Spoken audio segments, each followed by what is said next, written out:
আজকে হচ্ছে কাঁচামরিচ তুলবো, কারণ হচ্ছে কচু শাকে দেবো। এই কচু শাক দিয়ে হচ্ছে ইলিশ মাছের মাথা দিয়ে হচ্ছে রান্না করতেছি। তো ভাবলাম বাগানের হচ্ছে ফ্রেশ কাঁচামরিচগুলো দিই। আর আমি আপনাদের সাথে একটা জিনিস শেয়ার করি। এই কাঁচামরিচগুলো দেখতে দেখেন কত বড়, অনেক বড়, দেশি কাঁচামরিচের মতো না, বাট এটা এত ঝাল বলার মতো না। আর একটা হচ্ছে গন্ধ আছে, গন্ধটা যদি কী যে ভালো লাগে, তরিচের মতো, বাট তরিচ না, বাট তরিচের মতো খেতে এত ভালো লাগে। আর অনেক ঝাল, অনেক ঝাল।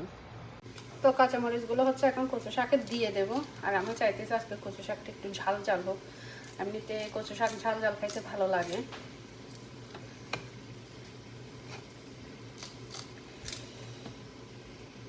এই হচ্ছে কচু শাক, এখন হচ্ছে রসুন দিয়ে হচ্ছে তেলে দিব। বাট হচ্ছে আগের দিনের মানুষ হচ্ছে কচু শাক কখনো রসুন দিয়ে তেলে দিত না, এমনিতেই খেয়ে ফেলতো। কচু শাক, পাট শাক এগুলো তেল ছাড়া খাইতো। বাট আমার কচু শাকটা একটু রসুন দিয়ে তেলে দিয়ে খেতেই ভালো লাগে।